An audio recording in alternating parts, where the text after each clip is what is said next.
Hello, all, and welcome to a huge episode of Here to See the Shelburne. So much to cover. Joey O'Brien departs. The women's team have made it to the final of an All Ireland Cup. Ali Coote apparently has the right foot of Paul Scholes. And sadly, it is Dunny's last episode 72. Is that what we counted, Dunny? Yeah, thanks, Nev. 50 last season or last year, and I believe this is episode 22 of season 2. So Yeah. 72. That's a lot of shy talk in there. And we've loved every minute of it. But yeah, I am your host, Nevin, and as well as joining me and Dunny, we have Collie as always. How are you, Collie? I'm good, yourself? Not bad at all. And the final special guest for Dunny's testimonial is Andy McGowan. Andy, how are you? Hello, Nev. Thank you for having me back. It's Great to hear that voice. Thank you. It's obviously Barry Crossan and John Murdoch are out of the country, but I'm always happy to take the call, and a great pleasure to see you on screen, and my old buddy Dunny. I have the Kleenex here, Dunny. We'll get to that later on, but it's lovely to be back, and it's nice to be on air. Hey, Andy. Good to see you again, Andy. You too, guys. And as you said, Nev, a very quiet week in Talca Park. Oh, yeah. Nothing to discuss. But like, as you said there, we'll save the goodbyes for Dunny till the end. Because with Joey's departure on, I think it was Thursday, lads, 25th of June, I have. Could be many happy fans, I'm sure, and some not as happy. But Dunny, I'll lead with a comment, and you can give us your thoughts on the whole week as regards Joey. Sure. First comment I have is from John Walsh. Where is it? Big call by the club owners, and we have to back their decision on Joey. Trust them to make the correct call on his replacement. As supporters, just need to get behind the team. The easy decision would have been to keep Joey, so respect to them and thankful to Joey and wish him all the best. Huge few weeks ahead. UTF4. What do you make of that, Dunny? I think that's summed it up as good as any man could, and probably a lot more succinct than I'll be. I think obviously you have to echo the sentiments that he leaves sort of with our blessing. I think he leaves with his reputation enhanced, considering when he came with Damien Duff as a number 2. We didn't know the colour of his money. We didn't know how long or otherwise they would stick together as a pairing. Damien had gone on the record as saying that he wasn't massively friendly with Joey O'Brien previously, but he liked the cut of his jib, and yeah, I forgot that. Considering that they weren't firm friends beforehand, it actually 3 years of progression after progression after progression was more than we had any right to probably realistically expect in the new coaching ticket. And when Damien Duff this time last year effectively Upton left us after a poor run, we didn't really know what was going to happen. What everybody from a non-Chelsea perspective would have loved to have seen us get into a tailspin that we couldn't recover from, and just go back to our bunkers and not bother the top end of the division any further. But I think it's to his eternal credit that he not only managed to galvanise a club and a fan base and a squad of players, having just lost one of the most, if not the most, sort of dynamic, engaging box office managers that this club or any other club has ever had in the League of Ireland, to turn what was a very low point around, and to give us, say, that the high that sticks in my mind, not just Rijeka and stuff in Europe, but the 3-2 win in Dalymount Park to secure Europe for this season that we're about to enjoy now, and all the rest of it that he did, obviously, the European exploits and so on, and pushing out the boat on what we could achieve. And I thought I hadn't checked my emails until earlier on today for a couple of days, and I think maybe it's worth sort of repeating, because again, I think this maybe speaks to where we are as a club. And just to read the email sent by Neil Doyle prior to the game on Saturday. saying that Joey is a Shels legend. He'll be forever recognised as one, as many achievements, not least delivering a European group stage for the first time in the club's history, alongside delivering the league trophy as an assistant in 2024, will live long in the memory of every fan. I hope we get a chance to welcome back to Talca Park at some point in the future and give him the appreciation he deserves for what he did for the club, and wish him nothing but the best in his future. And then goes on to talk about how, they didn't come to this decision lightly. It's not something that they took pleasure in, but it's something that, for the betterment of the club, in the short and medium term, they felt was necessary to do. So I think that listener comment also remarked on that this was a brave thing to do, that the easier thing to do would have been to sit on your hands and go, look, he gave us great service as a number two. He's had 1 year now as the number one, where he finished last year strong. Give him the opportunity. He deserves the opportunity to try and rectify the situation. That's a narrative that's out there for sure. But the harder thing to do, I think, is what the club has done, and sort of read the tea leaves and go, we don't think this is for turning, and therefore we need to act now. And it's not just emotionally difficult.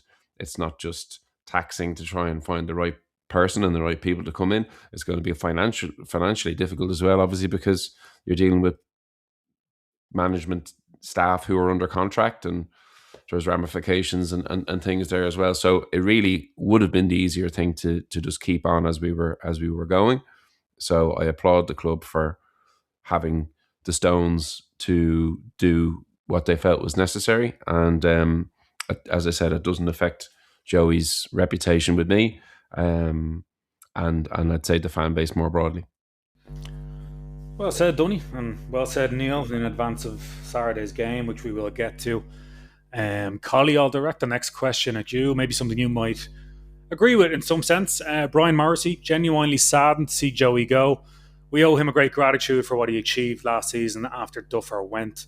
But the team has been truly awful this season in too many games. You don't have to agree with that. But yes, we have more than our share of injuries, but we are still underperforming in most games. What do you think of that, Collie, or what are your thoughts in general on the departure? Yeah, there was definitely an underperformance, and that's what's led to where we are now. I would agree with Dunny with a lot of it, that he will always be considered the Shels legend. He was number 2 under Duffer, and that led us to a league title that maybe we had no right to win it, but we did, and gave us some of the greatest moments we've ever had as Shels fans, be it the league winning title or the qualification for the Conference League up in Linfield, up in Windsor Park against Linfield. And then for me, although the European campaign didn't go as well as we would have liked, with maybe seeing a goal, we got some good draws. We were in the game against AZ for a lot of it. We had a chance to go 1-0 up, which wasn't taken. But for me, that was the pinnacle, like putting it up against a team like that. And actually, we sort of went toe-to-toe with them at times during that match. They were magic moments. And I'll always be grateful to have Joey. And I sound like an absolute clown now, because I said last week he wouldn't be gone. I thought that we were going to stick with him because we still are in the hunt. Can't know everything, Collie. No, I never claimed to know, but I just didn't think it was in us. And now looking back, and after thinking about what Dunny has just said there, like when we got promoted, Ian Morris was shown the door after getting promoted and getting manager of the year. Yeah. Although the history of the club has been to stick with managers, this board and the direction they seem to take is, if they feel something isn't right or they sniff something, they're changing it. They've done it twice. I know Duffer walked and it was slightly different, but they've reacted quickly to change in 2 out of the 3 managers we've had under this reign. And I think it's the wrong time still. I question with the lead up to Europe, should we not have waited and see how that goes? But look, it's done now. I liked the email that we received, I have to say, from the club. The fan in me wants to go fair play to them. It's a nice send off. It's a good thing to do. It was informative. It was full of sentiment, and I think genuine sentiment. And then there's the skeptic in me goes, were they trying to get a hold of stories that may be running away in the media? But I would like to think the first rather than the second. Because there was rumors, we spoke about it last week, raised voices. But I don't think it's all on the manager. I think the players have a lot to answer for as well. And even against Sligo, I know we'll get on to that match in a little while. We're talking about Joey now, but even against Sligo, I thought the players let themselves down a little bit, where they were given the chance to have free rein and didn't take it. And maybe that's what Joey has been dealing with for the season. But perhaps, Collie. Look, I'm speaking about Joey. All I have is positive things to say about him, just like I would Damien Duff. He's been a great servant to the club, both as a coach and as a first team manager, and I wish him well in the future, wherever that may take him, because I'm sure we will see him about the league at some other stage.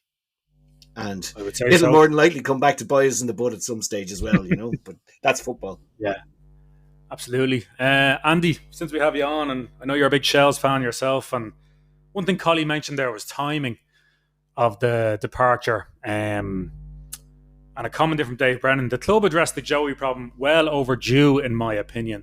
I don't know if you agree with that or what you think of the whole Joey situation in general. Were you a fan of him, or was it time for him to go? I don't think it really matters whether I was a fan of him or not, Nev, to be very honest. But I think anybody who's in a job for 4.5 years at a professional football club, it's a tough business. And this year, as a fan, it hasn't gone as we had wanted. Let's be honest about that. I had mixed feelings after. I think I heard you guys last week recording after the Bows game, the day after, and I thought you were very fair about your comments, because emotions run high, especially as we saw in Talca that night. But my heart, I did have an element of sadness to see any manager, any full-time staff like that depart, someone who's given so much. But my head really sort of, as Dunny would often say, the stats just don't add up, and it's a tough business. But I having reflected on it over the weekend, I think the right decision was made. Interesting question now is whether or not that Shell's right off this season. It's still a long way to go, a lot to play for, but I would, in my limited knowledge of the game, perhaps even suggest that they stick with Lorcan just for a little while. Just let things calm down. There's a lot of things going on, and right now we don't need all the noise. We just need a bit of calm. We'll talk about the game on Saturday, as Collie mentioned, which again left me underwhelmed.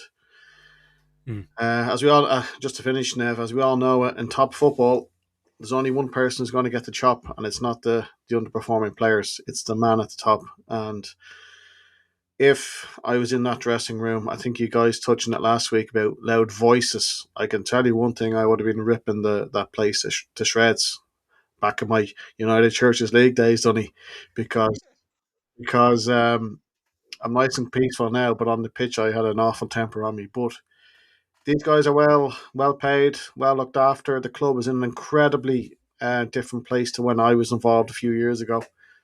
They're all tremendously things that we must be positive about. We've had a tough couple of months. Yes, we want to do better, but look, I would say to people, just cool the jets a wee bit. There's a lot to play for, both on and off the field, in terms of what's going on. But I wish Joey well. I'm rambling a little bit here, but Joey, again, it's when you're the main man, all eyes are on you. It's a tough business, and I would say I don't think Joey O'Brien had a Joey O'Brien the way Duff had it number 2, and that matters. That's very fair to say. So again, I would perhaps I think the leadership of the club now is top class. And perhaps they should give themselves just a little bit of breathing space to say, look, well, where do we want to go from here? Like, do we want to, just look towards next season? We don't want to write off this year. There's still a lot to play for. But I'd say to everyone, I think the feedback or the comments over the weekend were actually a bit calmer than I would have thought. I thought a lot of people would have been a bit joyous about Joey departing, but not at all. I wish him well, and I thank him for working his bollocks off the last 4.5 years. And I'm sure he'll pop up again. So that's it for me now, really. Yeah, well said, Andy. And look, lads, we can discuss it further if you want, but I think the mentioning of Lorcan there is maybe a good time to sort of move on to the game. Well, before mentioning Lorcan, just Andy said there that like he thinks maybe stick with him for the season. Like, I really don't think this should have happened without someone being lined up. That's my opinion. I understand exactly why you'd say what you say, Andy, and I wouldn't even debate what you said. It's quite a good logical way to look at it. It's maybe a little bit less emotional, and I know you're very emotional about Shells, but like, I just hate that we're going into a European campaign now, and it's not chaos, but it's definitely totally unknown. And last year was chaos, but at least we had quick solutions to the problems in front of us, and I think that's what got us qualified. But this year now, like, Lorcan has a full... I don't know Lorcan personally. He's a swordsman. I don't know him personally, but he has a full-time job himself outside of football, I believe. I think where the club is at now needs a full-time coach with huge commitment. And I just worry that without writing the season off, are we just going to stumble through this season? That's what that's why I think we need someone lined up. Can I jump in there? Yeah. Because let's be real. Lorcan Fitzgerald is not going to be the manager for much longer. Interim at Shells. As you said, he's got a full-time job. He's taking leave, annual leave to do this. He has cancelled at the drop of a hat a family holiday that was booked, paid for, planned. He should be in Portugal now on holidays. So the idea that Lorcan Fitzgerald is going to be there beyond the next couple of weeks is a nonsense. So we may as well just park that there. So someone will come in.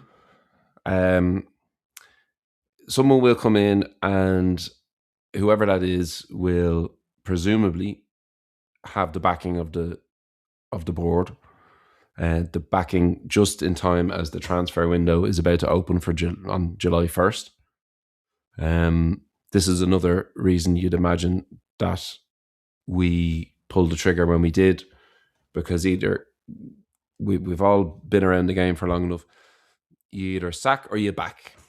You back the manager, and if you're not going to back him, then that makes your decision for you. And we're going into a July window here. Some players looking to leave, some players we don't want to leave, but have offers. And we need to recruit, and we need to box clever, and we need to have a unified sort of purpose and methodology that the brass at the club and the management team, whomever they be, are aligned upon. It was obviously gotten to a point with the those in charge at the board level of the club, could not willfully sort of stand by and allow more money and more options to be seen through by the previous incumbent.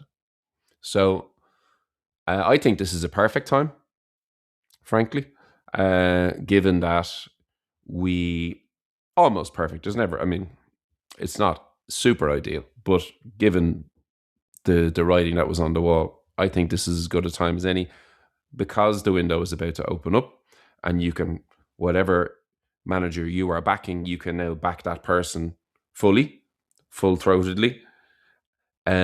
The games that we're playing after Friday for the next little while aren't exactly.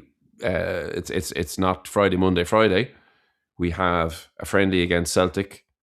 We have then a big break, and we have a match down in Kerry in the cup before we decide. We won't know until around then actually who we're playing in Europe, but European games come after that. So it's actually quite a fallow period when it comes to fixtures on the horizon, as well as the opening of the window.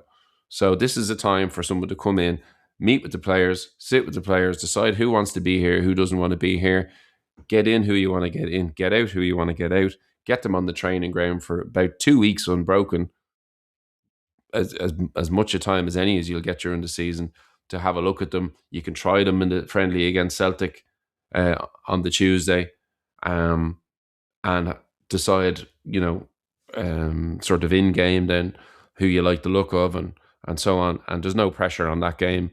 Obviously, we'd be expected to beat Kerry, but just hanging on and not back. Like the option wouldn't have been there to not give Joey money in the window, and then you're just doubling down on a busted flush.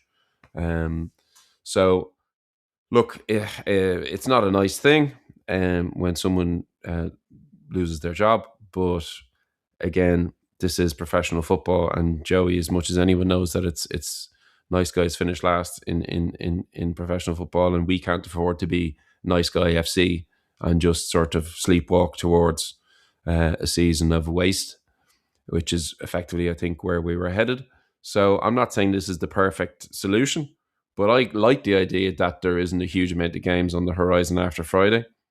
If we got a win on Friday, that would be 4 points out of 6 for the interim manager.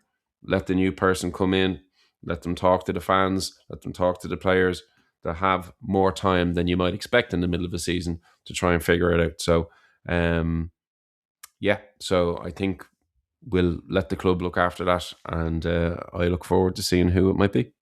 I'd be interested if I could just interject there, Nev, about. Please. We're not going to go in. I'm not going to say like who's the next manager, because that's the names are gasping bandied around. I've seen you might as well put me on that list. Judging by some of those candidates, but there's the ownership at the club at the moment. We're very fortunate, and these guys haven't got to the top of their own industries by mistake. Very, very canny and calculated businessmen. But it's going to be very interesting because I don't really know the Irish, let's say the sort of the Irish merry-go-round of managers who may come in. It wouldn't surprise me if we see someone from overseas. Again, this is just me coming, sort of my gut feeling, but it's it's an exciting time again all of a sudden, because there's a huge amount to play for.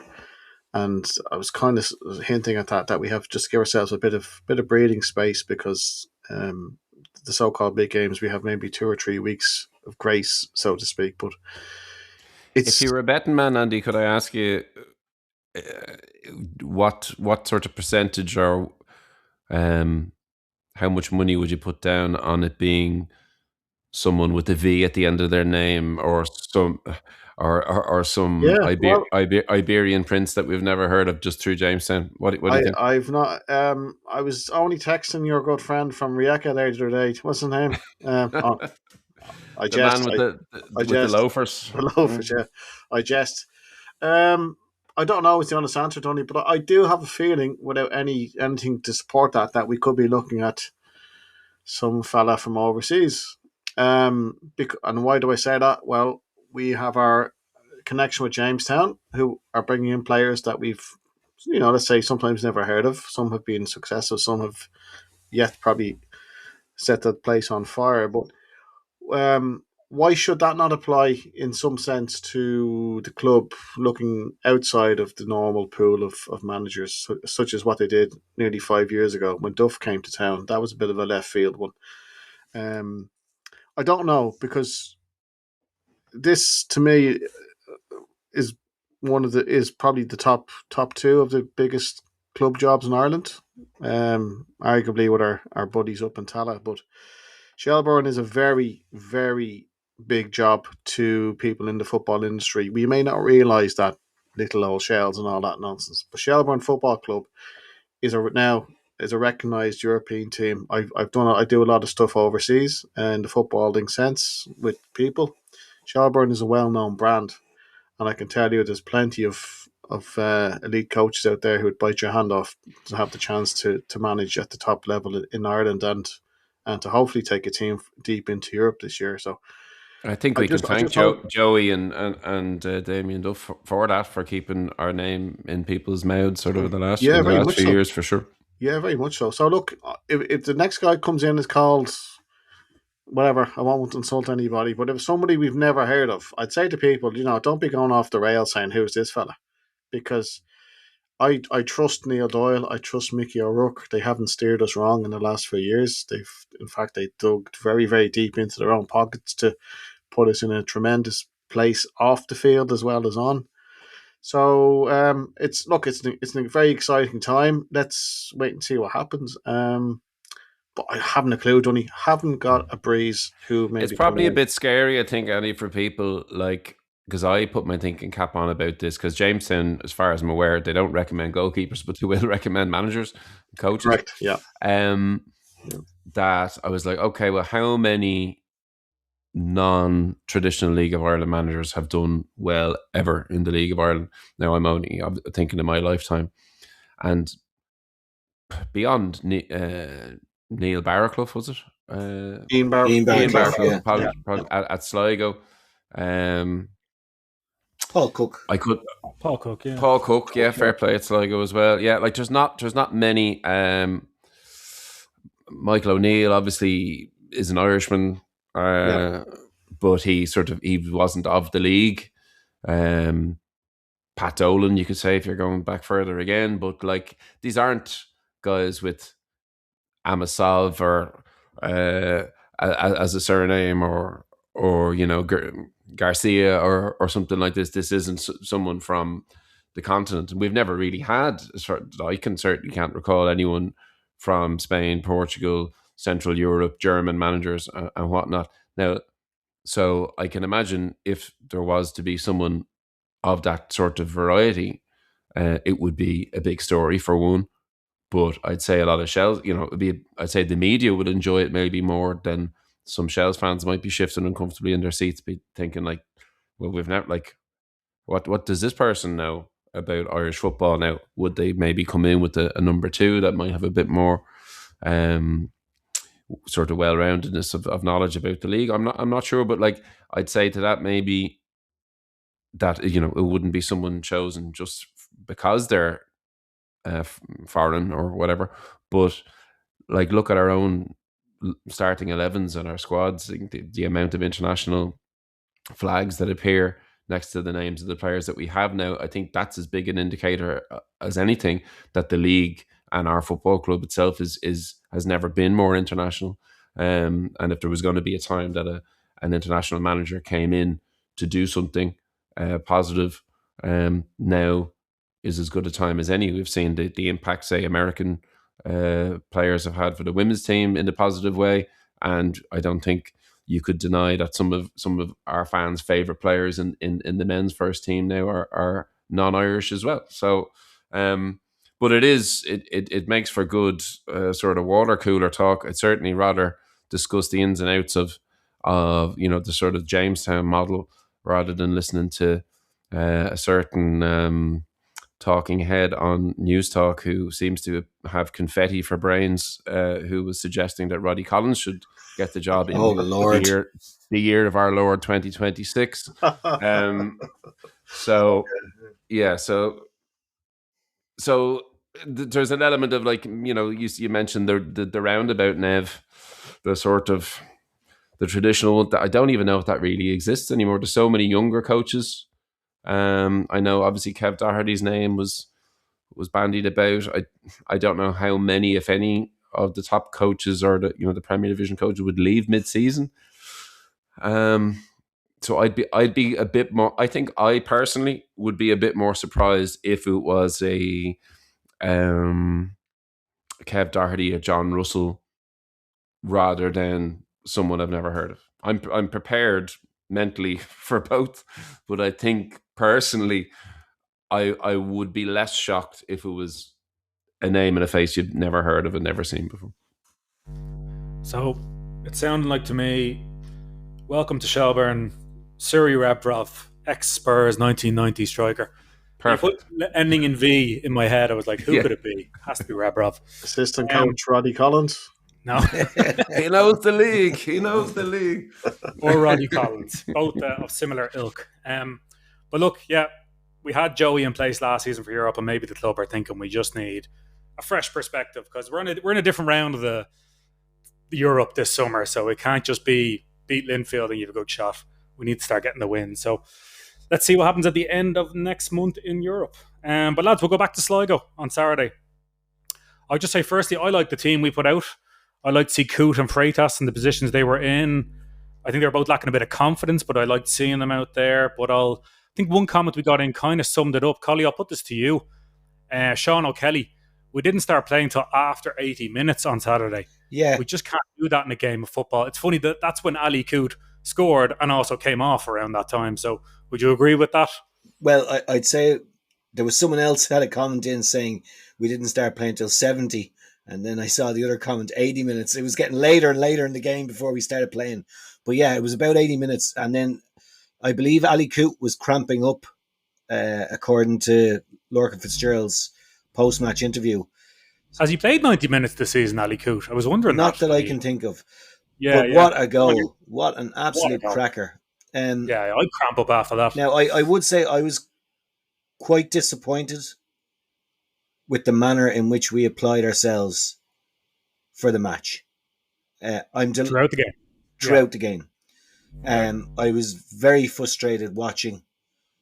I think the fans are great getting behind the team, the constant singing, but I do feel the players let themselves down up to a point. And that point changed when we decided we were going to play. And Ali Coote decided to grab the game by the scruff of the neck. The last time we were up there, we had a similar lackluster performance, and it was Dan Kelly grabbed the game by the scruff of the neck. Yes. So I don't know why it's up there. We do that, but that's what we do. I even when we were starting to really lay it on thick, and I said we could get the equaliser here, and if we get it early enough, we could win it. I got really frustrated when we won the free kick, and Paddy Barrett started arguing with the referee. Yes. I don't know why he has to get into that argument, because no player is ever winning an argument like that with a referee. But that comes from frustration, and probably the whole week's events, what's been going on, the body language we spoke about last week, that is lingering in this team now at this moment in time. And the only people that can sort that out, it won't even be a new manager, it won't be Lorcan Fitzgerald, it'll be the players themselves have to now look at themselves, look inwardly, and eventually in the 80th minute, something changed in them, something clicked, they started playing. And I was giving out about Paddy Barrett arguing over the free kick when we had the ball and we've a match to get back into. And once again, I look like a clown. He's the one that pulls it out of the bag. So that's 2 in a row now, 2 strikes, 1 more, and I don't think I'll bother coming on next week. But I need you, Dunny's gone. It's just the way it might be. But look, I'm talking to myself. It's I don't think there's much you can take from the match, because the match itself, look, Lorcan came in, he changed the shape. I was delighted to see Freitas get 90 minutes. I was delighted to see Joey Woona get a debut. Some would say it's not a debut because he played in the Leinster Cup earlier on, which was a representation of the senior team at that time. I would say it's a debut. It was against Sligo in the Premier Division, and he was worth his. I was standing up there against Athlone in the AUL at the start of the season, absolutely freezing, and he scored a wonder goal. That young lad is capable of so much, and I was just delighted to see him get time on the field, and I'm delighted Lorcan did that too.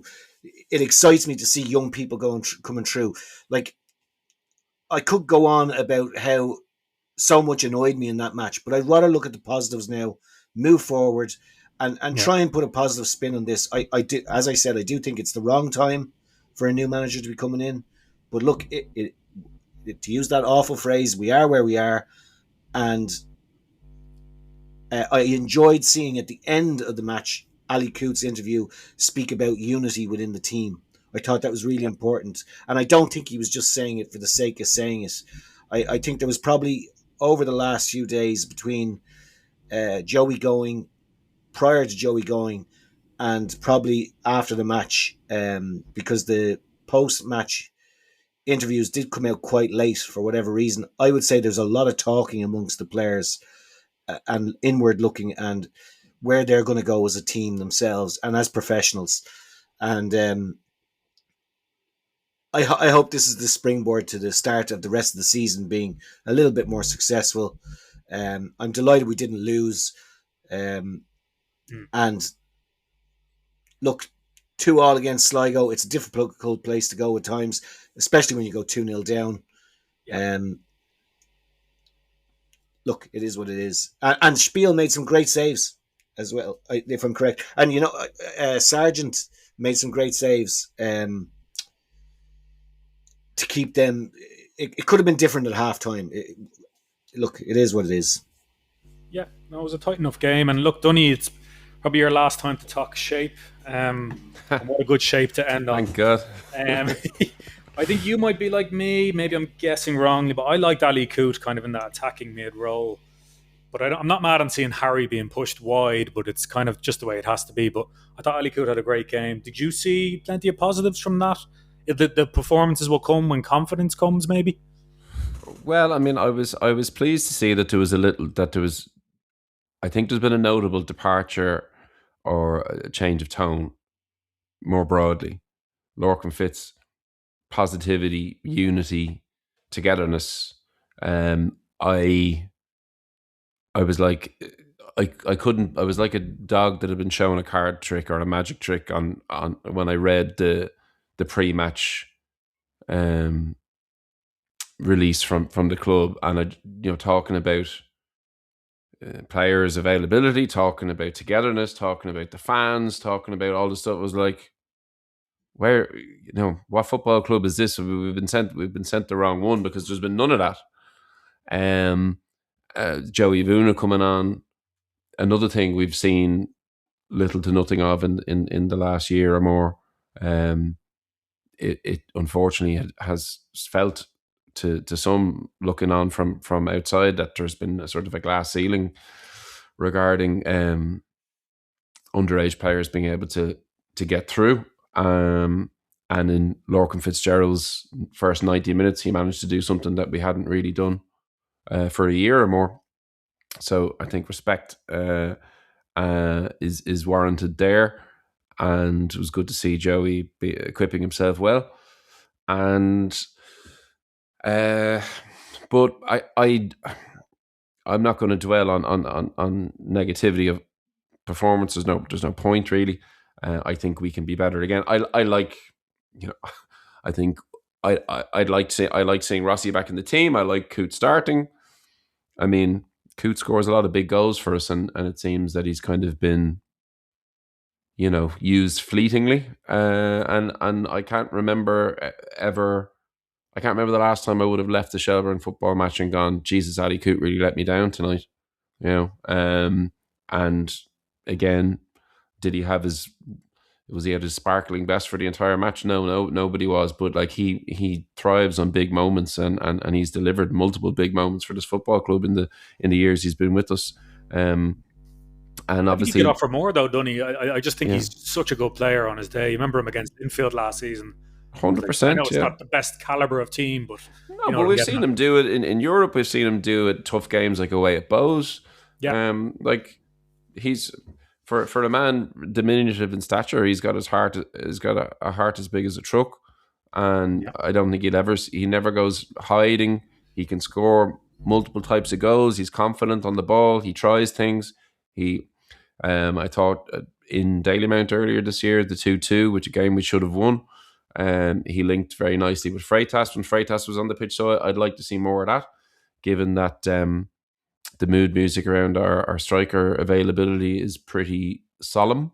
I think we're going to be seeing a lot more of Freitas, and therefore I think I hope we see some frisson of connection between he and Coop going forward to deliver more starting this Friday. I don't see any reason in the world why not. Rossi played. I don't think you can blame Rossi for, certainly not for the first goal or blame him for much. I thought, again, he showed at times something that we've been kind of lacking, and the weaknesses were elsewhere in our defence. I thought it was kind of interesting, Paddy Barrett's personal demeanour having equalised. He looked like the least pleased person in a Shelburne shirt at the time. Now, maybe he was just... Did he feel that he was atoning for the error that had led to the goal in the first half? Did he feel that, he's got the armband of a club that's just seen the manager lose his job? That shouldn't sit super comfortably with anyone who's been given the captain's armband in that scenario.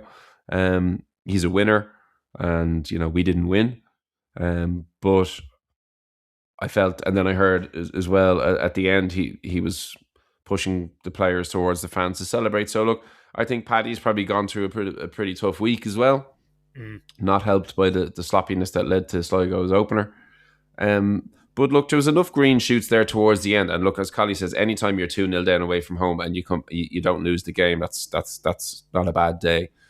The one note I would sound, a certain T. Brennan was back in touch, doing his absolute nut on Saturday night, doing his best Dunny impression. Actually, he was losing the rag like I lost it away at Drogheda.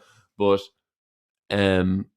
I think some fans, himself included, would have expected a bounce. This kind of like, okay, you've been shackled. Apparently, you've been, if the managers had to fall on his sword, kind of like the good performance we put in, say, away to Waterford, ironically in a 2-2 draw there as well in the game we probably played better in and should have won, where Harry Wood was off the cuff and he'd scored a goal in the first 10 seconds or something, and we were fine.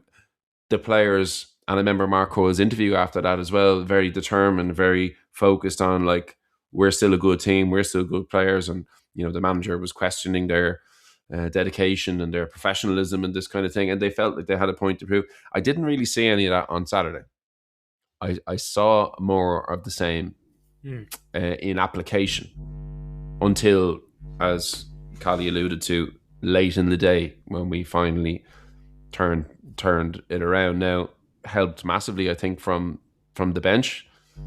Great to see Oran Casey, I believe, on the app does a fodder on his on the A, so it's not Oran, it's Oran, if that's correct. Oran Casey coming in, probably should have scored. Look, Sitter, yeah. But great to have him out there and not getting injured again. And Jack Henry Francis, obviously, a big difference as well. So look, another week's training. Does Oran Casey come into the team to start? Possibly so, with Rossi effectively. I think he might. He's probably gone by next week if July the window's up. So I'd say that could be Rossi's last game for us. So I wouldn't be shocked if Oran is in the shout in the mix anyway for a starting place. You don't want to push it, obviously. You don't want to end up with another Meepo situation. But and then hopefully Jack Henry Francis can start a game as well and finish it, because we're quite light in there too. So I'll look with the glass half full given how it finished, but I can understand if there's fans out there, because I know there are fans out there upset at the lack of direct noticeable uptick in performance. Yeah, if the ball is flat, it's not going to bounce anyway. That's unfortunately the way it is, and I think there is a low at the moment within the club. But I would say that It wasn't quite the 2-2 last minute equaliser against Kildare County all those years ago, but there was something, a vibe of defiance within the team there that I really liked. And it got the team behind, or the fans behind the team at the end. There was something there, and I think it can be built upon, hopefully. Yeah, could be the beginning of something. And Andy, I don't know what your thoughts are on the game, but it was actually a colleague, just say it was David Hurley who sent that comment in saying brilliant comeback, obviously, but didn't start playing the 70th minute. Andy, would you agree? Probably an obvious thing to say against Dundalk this Friday, who had a bad defeat themselves on Friday, that we grasped the game straight away, and there's none of this waiting around until the 70th, 80th minute. We've got the players. Dundalk are having a good run, but did you see positives from Saturday that we can bring into Friday? I see some positives, Nev. Not many. Just without going over what the lads said there. Or on Casey. Dunny stole my thunder here. Casey, great to see him back in. Young Joey Woona, who we mentioned last year, I think on the show, Ali Coote. But to me, we have to be giving Roddy Freitas a proper run in the team now. Last Monday in Talca, we had nobody up front against Bowes, more or less. Like, I don't know what the hell happened that night. I don't know what was going on.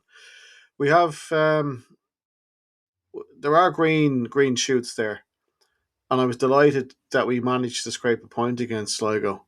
But for me, being a grumpy old skeptic or whatever, we should never be in these positions. Now, look, it's a really good point at the end of the day, but defensively, the goals we're giving away are just criminal. They're so poor, and it's happened so often. I just hope the new coach, whoever he or she is, I assume, comes in, addresses that quite quickly, because we're almost starting the game a goal down every week. The stuff we're doing is just so unlike us, and it's great to have a big barnstorming finish. Dunny's good pal Vessel nearly scored as well, which would have been a good one. But look, yeah, it's a great finish. But sort of the point I'm trying to get to is that we shouldn't be in that sort of muddle. We're I know the title is more or less out of our grasp now, but we're going away to a team second bottom of the league. Yeah, and Ali Coote said something similar. Again, it's all about standards. I hope there's something in that camp that's just not right. I don't know what it is. Maybe Joey just couldn't figure it out. Maybe it was just a Rubik's Cube too much. He just couldn't figure it out what was making these players tick. A former gaffer, Damien Duff, hinted at it exactly this time last year on his departure. So I don't know. If your car is broken, it's easier just to change your mechanic, than change the car sometimes. So it's funny that, Andy, you say, because you're right. Like, it felt like a systems failure last year too, where just where Damien Duff couldn't, no matter what he tried, he felt, whether it was accurate or not, he felt that he couldn't get a different tune out of the players, that they were just this one note thing, where whether it was conceding set pieces or giving away sloppy chances, not converting at the other end, and it rumbled on week to week, and he felt completely just exasperated by it all, and therefore he decided, well, if I can't affect change, then what am I doing? But change almost immediately blossomed then effectively with the same people, just when he was gone. Yeah. And I think maybe that's what some people expected to see on Saturday, and were left a bit more worried when that didn't occur. Yeah. So I wonder now, these are, as you alluded to, Andy, some of the same people who, one of the best managers in the history of our football club couldn't get a tune out of towards the end, and now a year later, another manager who's done well for us hasn't been able to get a tune out of certain people. I think there's maybe some oil and water there when it comes to the playing personnel and those who were there for the fight and who were happy to be part of Shelburne Football Club going forward. Need an arm around the shoulder, and they need to be put into the team with the others who feel that way. And if there are people who feel that they would rather not be around, then I think that also needs to be facilitated for the greater good. And I'm sure that's exactly what is going to happen. I'd say probably sooner rather than later. Yeah, I think you mentioned there this Friday now against Dundalk. Well, we saw what happened to them last weekend against a team, Waterford, who have got that managerial bounce from Graham Coughlin. The warning signs were there. We just about got over the line against them there. Was it last month? With Boyd, in a much needed home win. Yeah. We I think need a bit of a bounce, and I looking in from the outside. If we don't get that new managerial bounce from this bunch of players, that for me personally will answer a lot of questions I have about the pure desire to really push yourself to challenge. I know a lot of our squad have that. Some, to me, again, speaking as a layman, I'd have some questions about some players who, let's be honest, these are very, very well paid full time players. We're not talking about lads who have to go off to the building site and back and forth. Now, don't mean that in a cheap sense or a cheap shot, but standards have gone up around the club. And of course, we expect our assets, our top players to perform to the best of their abilities. I don't think, bar maybe four most, that players can say to me or to anyone else that I'm having a really, really good season, because they're not. They're not. I know they're human beings. You know, some days we have off days, but the our form again is mid-table form. We're the experts for draws. You know, if you're a betting man, you'd again just stick down shells down for a draw every week. You're going to win more times than not. I think, Andy, I'd like our players and Lorcan Fitz to remind them of this, so I don't have to lose my mind again on Friday when we play a team from Louth. But recalling as I did when we went to Drogheda, and after 10 minutes packed up the tent, thinking we were hot shit after going a goal up, not remembering the 4-3 humiliation that had occurred only a few weeks prior. I would urge Lorcan Fitzgerald and everybody who intends to play on Friday to remember one of the worst first halves I have ever seen in my 20 plus years coming down to watch Shelbourne FC, and I include the worst of the worst days. That first 45 minutes where we went down in 2-0 down at home to Dundalk was diabolical, was unforgivable and totally unacceptable. And they blew us out of the water that day with physicality, with running, with aggression, and with willingness just to put us under pressure and fight. Kind of like Drogheda did to push us around and get ahead in the game not that long ago. So Kieran Kilduff, I've said it before, I'll say it again, I think has a limited squad, but those players are willing to die for him, basically, and to do whatever it takes to get a result. I know they wobbled the other day, but they still scored 2 goals. And the rate we tend to concede them, you know, I wouldn't necessarily assume we're in for a quiet night on Friday on the goals front, but I think we need to match that, is what I'm getting at. And if fans don't see physical tackles, manning up, matching a Dundalk team and newly promoted Dundalk team, on their second visit now to Talca Park, then I think people are going to be upset. I know I would be. So Lorcan has sounded all the right notes for me since he's come in. I know he'll be imploring the players to be unified, to do whatever they need to do to get in the right headspace to perform. And I hope that when they cross the white line on Friday, and presumably there'll be thousands of fans there in red, as there is for every home game, as we go into the 13th, having only won 2 so far. I hope that they have that previous performance in their heads, and that they're intent to go out and give a better one. Now, if I can just say one last thing about the last couple of days, I have to say I enjoyed listening to Lorcan's post-match interview in more than his pre-match, but I think you could see, well, to me anyway, he looked, even just from that experience, that was 90, 95 minutes, he looked exhausted. You could see how much he had invested in it. And it goes without saying, I'm sure Talca Park on Friday night, they're all good Reds fans will get behind him and the lads, but it's really on what happens on the pitch now. Lorcan and whoever else comes in can only do so much. And yeah, look, this is actually, it's like, every game is important, but the Dock are 4 points ahead of us and they have a game in hand on us. We really need to try and start closing that gap. And just park what's happened for the first 23 games or so.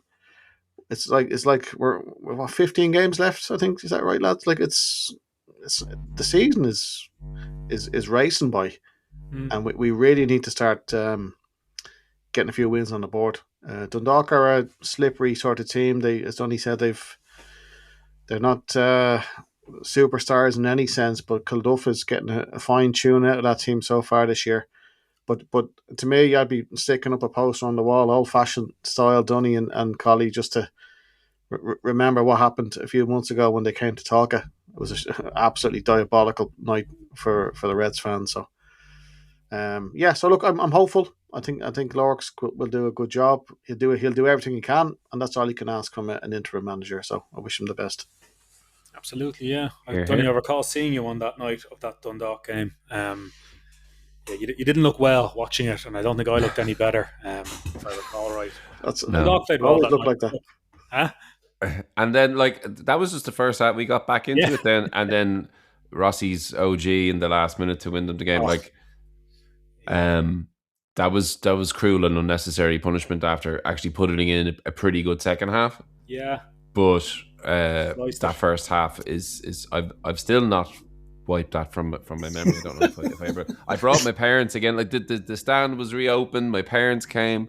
Yeah, it's kind of like, if you brought your parents to see your band and everything just fell apart. The amp blew up and your drummer was drunk and fell over the stool and got sick, and you're like, this is what you've been putting your time into? These guys here? Yeah. That's what that first half felt like. It's like, this is what you do when this is what you've hitched your wagon to. This, okay. It wasn't enjoyable. But look, again, like you have to use this as motivation. You know what I mean? Like, just like opportunity in adversity, and that's what we've got. Like, we've had a lot of adversity, but the season is still wide open to do loads of good stuff. Very similar to where Joey picked it up last year. We were kind of drifting nebulously through the season. There was no real tangible spark or anything. Good, bad, and different performances all sort of just blended into one, and there was no purpose. And then suddenly Joey comes in, we win the couple of games in Europe, everybody's back on track, and the end of last season was one of the most enjoyable times in if you take out the league winning season, which frankly crippled me with worry and anxiety as we went towards the final game of the season more than anything. Didn't find it super enjoyable until the season was finished. Like, that run-in was absolutely class. And suddenly from nowhere, we had all the purpose and all the drive in the world. And it can 100% happen again. Yeah, you heard it here first. Dunny's parents, not fans of shells. Have they been back since, Dunny, actually, have they? Not on your life, are you mad? You do well to get someone back after that game, yeah. But a team you would get someone to come back to is the women's team. So I'm going to move on to them, lads, because they had a great 4-0 win on Saturday. Truth be told, a game that I thought would be a bit closer. I thought Bows were actually doing a bit better in the league, but they're not. But they've ran us close in a few games in the last year or so. But Dunny, I suppose the girls, they just battled harder, played better. They honestly played to their strengths, I found, as well. Like, the second and third goal were set pieces. Like, they know they're good at the set pieces. Let's do them. Even the first goal was a cross, technically, Yeah. where they just got it spot on tactically on the day? There was a lot of contributing factors, I think, Nev. If you were of a Bows persuasion, then I think you could justifiably say that, look, Jesus, 3-0 down after just under an hour, through a cross that went in and 2 set pieces in 5 minutes that you didn't defend properly, but otherwise they were quite competitive and in the game. Savannah Kane has been, causes trouble up front already this season. She's nabbed herself a few goals in league and All Ireland Cup. Hannah Healy is an absolutely quality player, and one I would love to get back in a red shirt. I thought she was class, and frankly, kind of nullified a bit of our steam in the middle. Herself coming up against Aoibhinn Clancy, I think Hannah Healy acquitted herself really well in there against an Ireland international. But we took the chances. And as you said, look, Pearl was in and around. I know they were credited to Becky Watkins on commentary, and I had no replays. It was hard to see. Certainly the second goal and the first one from the corner in the second half, who to attribute to. I thought it was Pearl's, and then I heard an interview after the fact that Becky said that Pearl probably should be claiming that one as well. So maybe it was one each. But we looked assured at the back. I thought Pearl enjoyed the tussle with Savannah Kane, and she came out and Pearl came out on top. But I think I'm sort of burying the lead here, because the person who sort of blew my hair back all afternoon was Olivia D'Amico. I thought she was absolutely outstanding, because I was prepared when I saw the lineup, and I had Davey O'Connor with me on co-coms. Someone who would have worked with most of these players. There was 10 ex-Shell players in the Bohemian squad, so he knew them as well as he knew us, really. And when we looked at the team, we both kind of assumed before kickoff that it was going to be what we'd seen last week, and when we played Bows previously in the group stage of the All Ireland Cup, where we had no recognised striker, so to speak, and it was going to be a sort of a swap, chopping and changing between Walmer and Watkins, depending on who was attacking and on what side. We've talked about this in the pod before. And then, lo and behold, we kick off, and the wingers, Walmer and Watkins, stay as wingers, and D'Amico, who we've seen play at left back, we've seen play at left wing, suddenly is the top of the Christmas tree all by herself. And I'm thinking back to Tala. I'm thinking back to when we capitulated from 2-0 up to 5-2, and I felt particularly sorry for D'Amico that day, where she was thrust on. That was the first time I'd seen her in that position, and obviously we were a player down, and everything just fell apart. So we had actually 2 strikers on the bench. We had Sive Hartley from the under-23s, and we had Bree Severns, neither of whom came on. But D'Amico was an absolute revelation. Everything she did brought other players into the game, ran the channel when she had to run it, held the ball, brought others in. Her work rate on a warm, muggy day was simply astounding. She blazed over from good work from Watkins in the first half.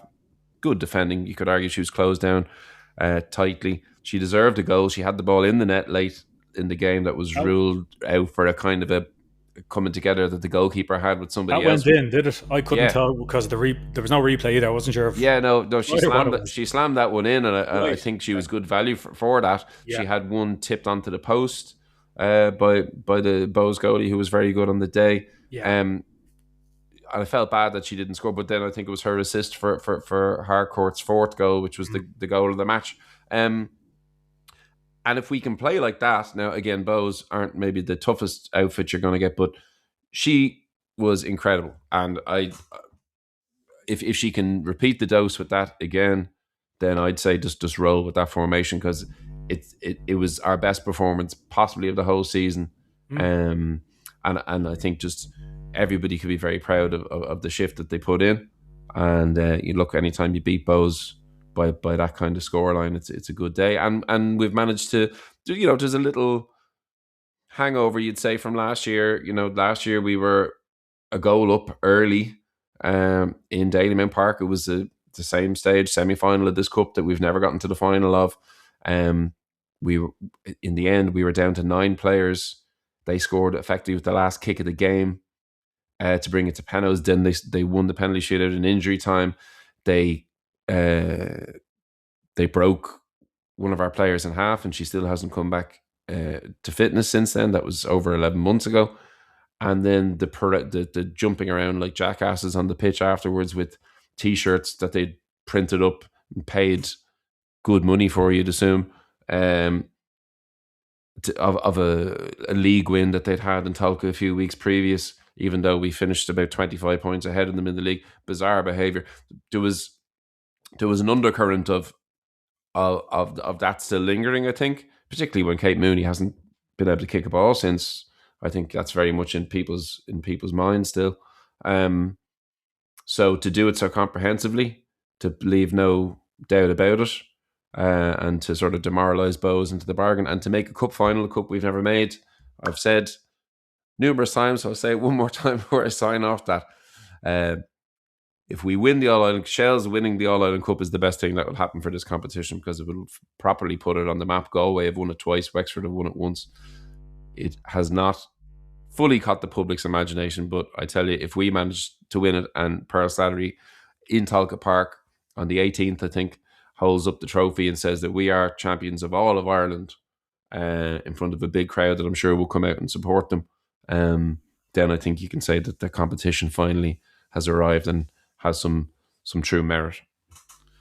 Well said, Dunny. And Collie, would you agree that it'll now be us jumping around like jackasses if we get to this final and get a win? Because a cup final can really make a season, because the girls are probably not performing as well as they'd like in the league, but this is pretty exciting stuff, isn't it, to be in a final in July 18th, was it, in 3 weeks' time? Yeah, they're not far off it, though. Like, yeah. Obviously, anytime you get a chance to win silverware is amazing, and that's what you play football to do, is to be in finals, to get medals, to win trophies. So, like, fantastic. I'm delighted they got to the final. I'm delighted that they've done it so comprehensively, as Dunny was saying. It was a great watch, I thought, that day. I enjoyed being in the ground. The atmosphere was great. There was a little bit of banter between the Bows fans and the Shells fans. It all added to it. The only thing is, we were much, much better, and we have to talk about Shells corners.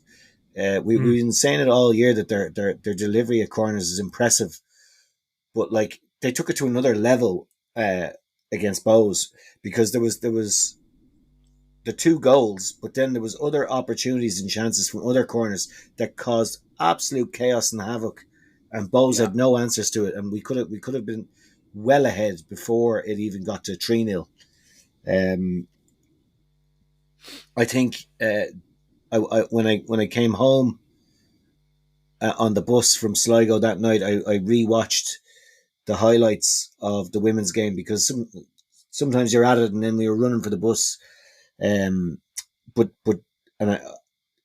I watched the goals again on the bus up, but I didn't really catch it. It was on the way home.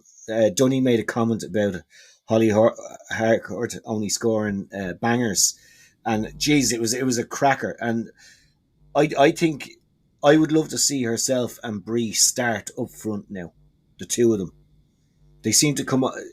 It's either been one for the other, or else this week now Bree got a rest. Maybe it was needed.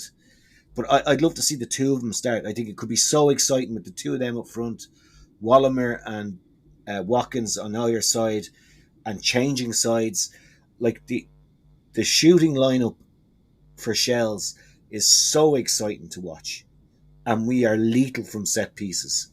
It's great.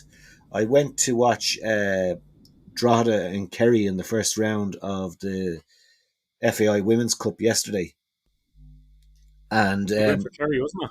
Yeah. It was just up around the corner. It wasn't a bad watch, but they're 2 development teams under 23s. They're in that development league. But looking at where they are and then the speed of play that we play at, it's chalk and cheese. It really, like, I don't think people are realising the levels in the women's game of how high up Shells and Athlone and Galway are playing at. And I suppose Bows to an extent now, they weren't on it the other day, but it is wonderful to go and watch. It really is when you see other teams. Like there was only the one player for Kerry, Melanie Higgins, I think it was. She plays up front. She moves like Noelle Murray. She looks like Noelle Murray. She holds the ball up like Noelle Murray. And I was going, we need to look at her. But then I was like, I was going, she probably doesn't want to move from Kerry because regionally it probably doesn't suit her. It's like what Dunny was saying. Just, I don't know. I just think when you go to watch a women's game outside of Shells, and then you go watch Shells, you can really see how. And as Andy was saying, he was talking about standards there a little while ago with the men's team and where but it's there in the women's team tenfold as well. It really is. It was. I really enjoyed Saturday before I went to Sligo, and then I enjoyed Sligo as well. But it was really great in Tolka Park to witness that really good Dublin derby win. You know. Yeah. Saw a great picture of you actually, Collie, in Sligo. You look like you enjoyed it there more than you're letting on. I think that was the last. That was the dying ambers, the dying moments. Anytime you get an equaliser, yeah, I saw that picture. Yeah. Yeah. Well, we'll be playing one of those development teams, of course, now this weekend. Yeah. In our first foray into the FAI Cup. Nothing to fear. So yeah, no, I'm sure. The squad might be used. We might see some players who haven't got as many minutes as they might have liked. But yeah, I'd expect to see, without being disrespectful, you'd expect to see a bit of a gap there. There certainly should be if we're on it. And on the day itself, the crowd was healthy, and I think it's 527. Lovely. Okay. Which for context was 400 people more than they had changing the game in Tala. And the other semi-final featuring Galway and Peamount, there was the attendance list was 81. So 527, I think, justified. I mean, we've had bigger attendances. I actually think it was bigger, Dunny, because well, that's what we put on the app. I know we got 788 the last time we played Bows. Well, I without trying to get anyone in trouble, I wasn't scanned or counted coming into the ground. So I think there was 528. I know, but I think there was a few people like that. You know what I mean? So I think the crowd was bigger. I do think it was bigger. Yeah, well, it kind of did feel that way, and I wonder maybe where there's some people who arrived a little later because they had a long day ahead of them and might have only shown up at maybe when some where the people at the gate maybe weren't there, or I don't know what, or people were coming and going maybe to buy some adult beverages for the journey and whatnot. But certainly the back and forth was good between the Bows fans and the Shells fans. If Bows were slightly better, having a slightly better season, they probably would have brought more again. Their entourage were certainly down on the previous time we played them in the 1-0 win that we had. But I think regardless, the vibes and the atmosphere, and it was good to see Pearl and the team going down and having a moment with the fans as well at the end of the game. I think that justified bringing the kick-off forward, and it allowed people to do both. And I was very heartened to see that the fans responded to that, and fair play to everybody who took in both games. Fair play to the people who ran the buses and made sure that was an option that we were able to avail of on the day. And maybe something that we can look at doing in future years when we play Sligo Rovers, maybe to bring that forward. But certainly a bit of ingenuity thought-wise that I think certainly paid off. Absolutely, and that final will be on a Saturday night. And do you think we can kind of double the numbers even from the Bows game and get a healthy crowd out? So I love that it's on in Talca as well. Oh, absolutely. Look, first of all, Sean Russell's got to his first cup final in his first season. So congratulations to Sean. As we know, 3 cups to play, or 3 trophies every year, the 2 cups and the league. So as of right now, we're still on course for hopefully for some silverware. I had the pleasure of listening to Dunny and Davey on LOI TV. So as did I. I enjoy. I wouldn't say it was a classic. If Sean is being very critical, which I know he will be, I think he'll definitely see small things there that they can improve on, which any good coach will do. But any 4-0 win over your local rivals in a cup semi-final is a very sweet thing. So well done to everyone involved. But D'Amico, as Dunny touched on there, she had an impressive game for me. The only thing I would, if I was Sean Russell or whoever, Rory Kirk, she just needs to add a few more goals to her game. She does an awful lot of the good work. Who else to me? I think possibly signing of the season, Maya Sanchez, another smashing game. She doesn't do anything spectacular. Very, very good goalkeeper. And, look, there was a lot of uproar 6-8 months ago when certain players left, but to be fair to Sean, he stuck by his guns, and he may have found his team after a lot of tinkering. Now, maybe, I don't know, there's still, if you look at the bench there, you got Alex Kavanagh, Ali Harcourt, Severance. So there's a lot of players there, and again, without going through everyone, to me, Aoife Kelly has the potential to go a long, long way in professional football. I think she's an absolute Rolls Royce of a player. She bosses it, doesn't she? Oh, she's tremendous. I remember when she came to a little story down memory lane here. When she first came to the club, I think she was 16. I remember I was in the dressing room, in the Johnny Watson's kit room, and Aoife came in looking for her kit. Terrified young girl, and Johnny just looked after her and put an arm around her shoulder and said, "Welcome to Shell." So she went off for 2 or 3 years, developed, grew in terms of her, her physicality. She's much bigger, but again, I really think she has a very high watermark, high ceiling in terms of where she can go. But no, look, I'm delighted, absolutely delighted.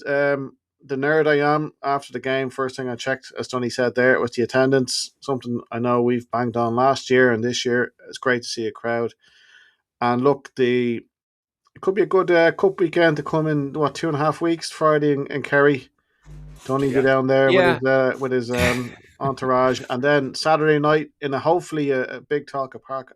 It's a cup final. It's a bloody cup final. Let's get out and get behind the Reds, I think it might work out really well, Andy, and obviously the club I'm sure they will push it, but like the fact that, as far as I'm aware, we're only going to get about 240 tickets for Kerry away, and look, some people will look at Kerry away as soon as the draw was made and thought, okay, grand, I can avoid that one. We should win that, and I'll pay attention when our name's back in the hat. Other people who have app addiction issues will looked at it in a very different way. I have to be there. Now, I'm in neither camp, but I'll be there. But that's a small amount. That's a fraction of our women's support. That's a fraction of our support. Full stop. 240. So that means the vast majority of Shelbourne fans will not have seen a game in person that weekend. And as you say, Andy, it's a cup final. It's in our patch. I don't want to speak on behalf of the club, but they may or may not choose to allow season ticket holders to go for free. They did for the semi. So, if I was a betting man, I'd say they probably would allow season tickets to count for the final, to try and swell the numbers again. And it's a Saturday night. It's effectively the kickoff. I think they had it down for 7:35, but it's effectively the kickoff time that we all are used to. Get the fan zone open for a women's game for the first time. Get people into the ground early. Get a bit of a buzz going for the fact that this cup final is live on telly. Get the walrus out, Dunny. Get the walrus on the blower. Sell the walrus again. He and the walrus have never been seen in the same place at the same time. It's Clark Kent stuff here, Yeah. So, yeah, I mean, again, 240 souls. I'm going to do both. But 240 souls, even if you take them out of the pool, that leaves a lot of Shelburne fans who won't have got their fix that weekend in the flesh, and we absolutely should get out and try and push the girls over the line, because cup finals, I said semi-finals are for winning, but obviously once we got to the final now in our own patch, Galway will come prepared, so we need to use every sort of trick in the book to try and give us an advantage at home. Yeah, well said, Dunny, and well said, Andy. Lads, you summed it up there. I was going to do a big promo on it, but what more do you need? It's a big game on a Saturday evening. You don't get many Saturday evenings in Talca Park. I was trying to think of a few I'd been to, but looking forward to that a lot. Should be a good cup weekend. Okay, I think we've delayed it long enough, the goodbyes, Dunny. So if I may, I prepared a few words. I'm sure you all have, lads. But I will say, Dunny, like many who listen to this pod, I used to eagerly await this episode, the episode of Here to See the Shelburne every week after it started at the beginning of last year, wasn't it, 2025? Excellent episodes between you and Andy, excellent insights, and I thought that when I tapped you on the shoulder as we boarded the plane to Amsterdam for Alkmaar, I don't know if you recall that, and I let you know how much I love the pod and all the historical insights that you gave, and I thought that was as close as I'd get to being on the pod. But here I am. It's been a wonderful couple of months with you, Dunny.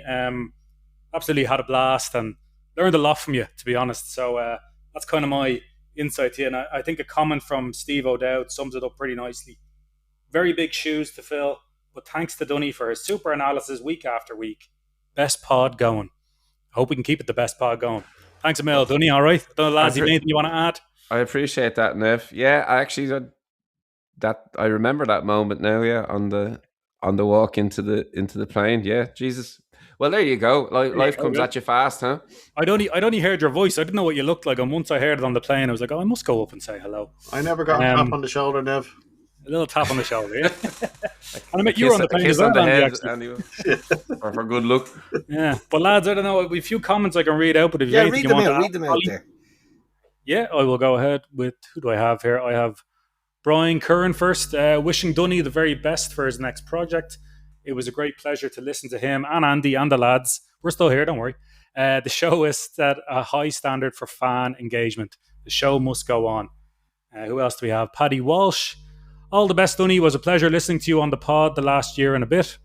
You even got a bit of overtime with the European campaign last season, lasting till December. That was a long season. I don't know if we'll have that again. Best of luck with what brings you in the future, or best of luck of what brings you in the future. You know what I mean? And then Dave McPartlin is another one. Presume RTE have offered Dunny a proper 6-figure gig. A credit to the club. Fair play, Dunny. Has a nice sentiment at the end there, yeah. You're gonna miss us. I'll jump in there if I may, Nev. Please, Andy. Yeah, the OG. I can see Dunny welling up, but no, I was very privileged to spend time with Dunny, sort of the two of us last year in particular, going through 50 episodes, plus everything in the background that people don't see. But I think I heard Dunny speak about this recently, about when we first sort of thought about the podcast, going back to sort of Christmas 2004. We just won the league, and I had this sort of seed of an idea, and I spoke to good salesman Darren Cleary of this sort of general parish, and Darren, I said, like, do you feel that there's a market there, there's an opening, there's a hunger for this kind of thing? And he said, yeah, he thought there was. So pondered about it for a few weeks, but I had this idea about how I wanted to approach it, but I couldn't find my Eric Cantona, that sort of missing, that, what I mean, that sort of the Sonny to your share. Exactly. Exactly. Now some people may think me and Dunny go back a long way. We actually don't. We know each other through the club, and we had talked times over the years and talk and so on. But whenever I heard Dunny speak, he spoke very well. He spoke with a great command of the language of how he wanted to, converse. But more importantly, he knew what he was talking about. And that's kind of, I think we were talking about. I was doing the LOI TV commentary at the time, particularly for the women's side, which Dunny has taken up that torch. But I think that's why we were initially chatted about it, Dunny. But as you said, I heard you talking about it recently. There was, what was it, the red line issues, or what was the word you used? Yeah, some sort of non-negotiables. Non-negotiables. That was it. That we would have Exactly. agreed upon, and I think that was the sort of the kernel of everything, that and why it worked, and how we got to the point to even get the new lads on. Because had we failed in that first year, or had we not been aligned on those kind of red line issues regarding just how we wanted to come across, and the sort of tenor, I suppose, of the of the conversations that we wanted to have. So I was blessed that you asked me, because again, we knew each other, but as you suggest, not terribly well, to the point that I didn't know. We learned on the job, and we kind of got off on the right foot regarding what we thought was important and what we wanted to say.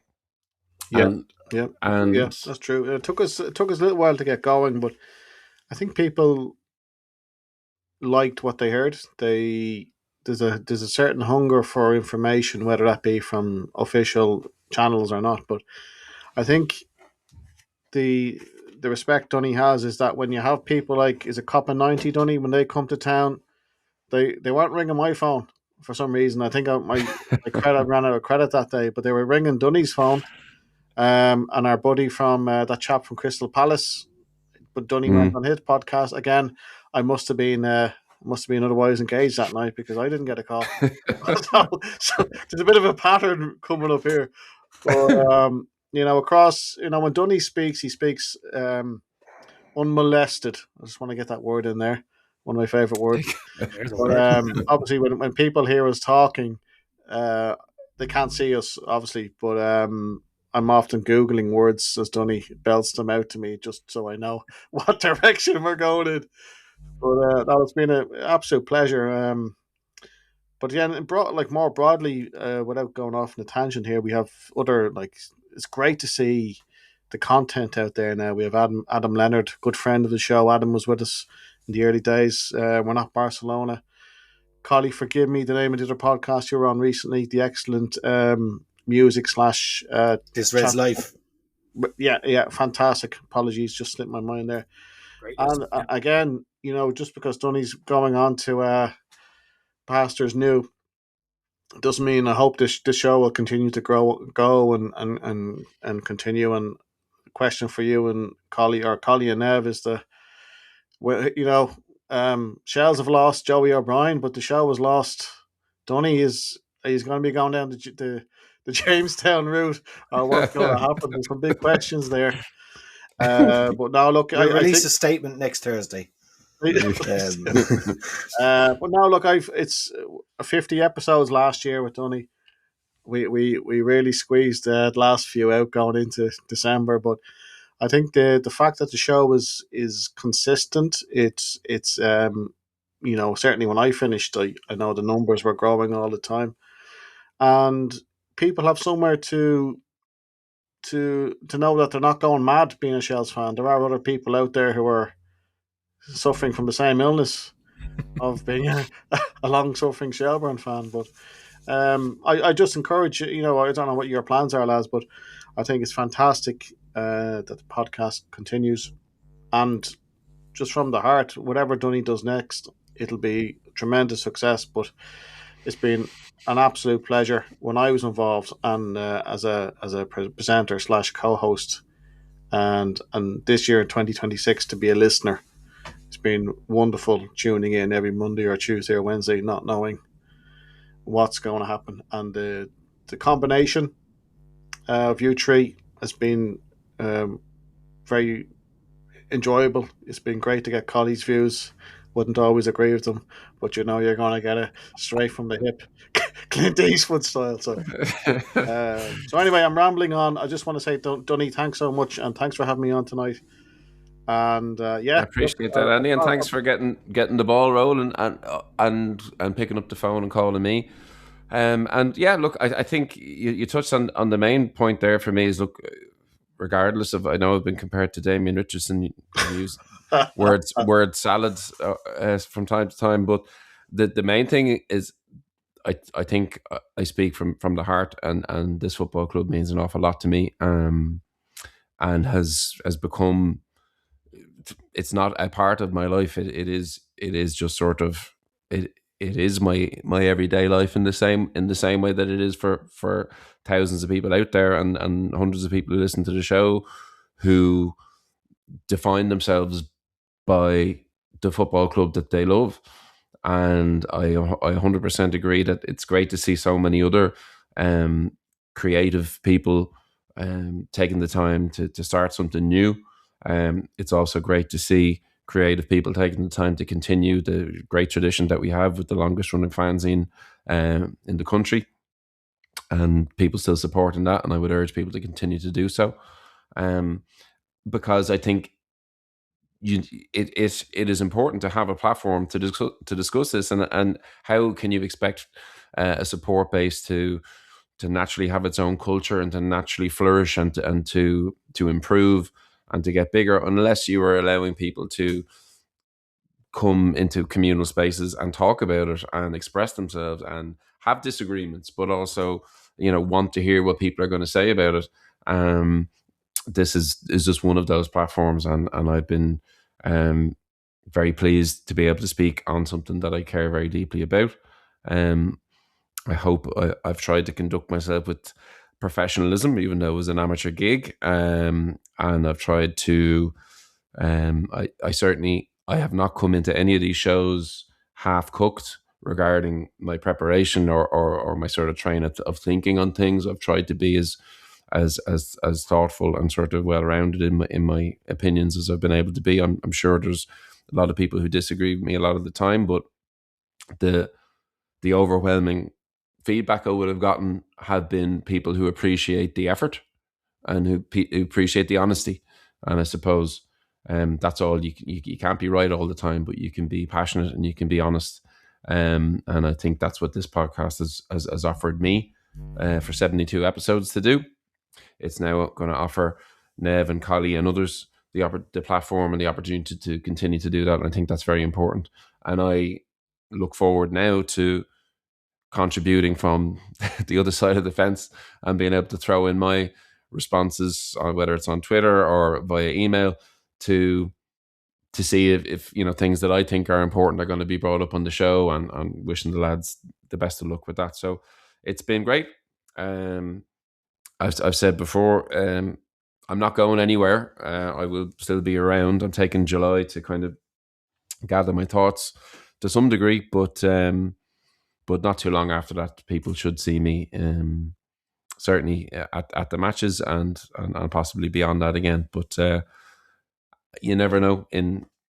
I hope this podcast goes from strength to strength. There's no reason why it shouldn't.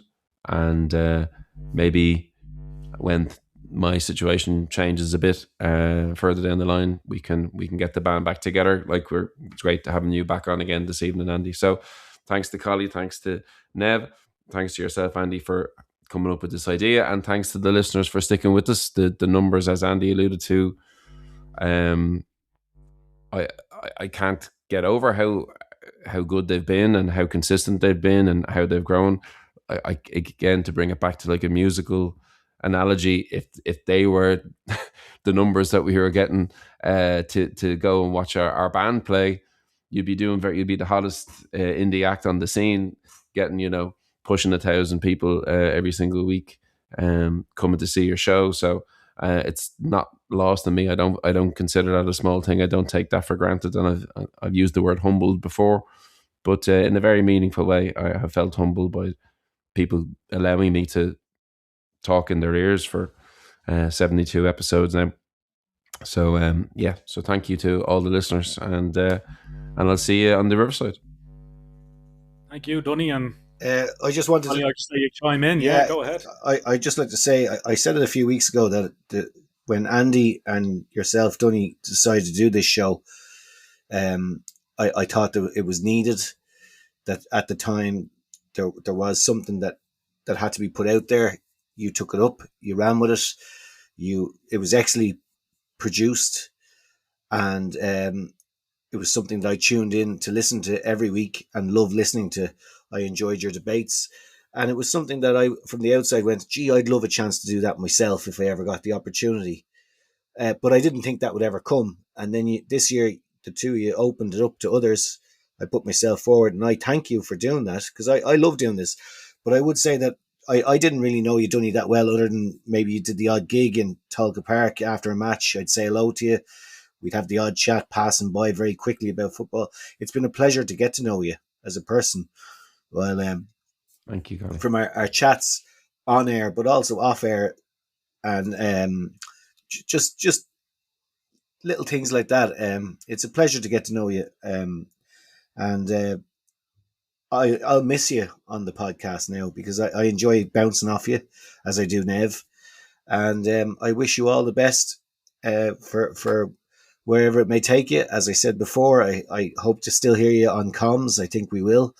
And I think you've done an excellent job at doing this podcast. And I think because of the excellent job that you did along with Andy, that this will far outlive, I'd say, the four of us. I'd say there will be others come along after. And this will become, I think, cemented as a piece of work that documents the history of Shelbourne Football Club, its culture, its identity, its traditions, and it will outlive us maybe in some other digital sphere at some stage as well. But fair play to you for undertaking it in the first place, and I take my hat off to you.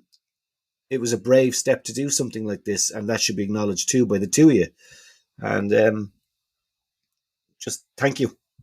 Thank you, Crowley. And yeah, look, if to leave it on any note, I think that's as good a note as you could do. That, you know, it is about just platforming people with passion for something that's very important to us. A club that's over 130 years old, you know, it deserves to be talked about. It deserves to be analysed.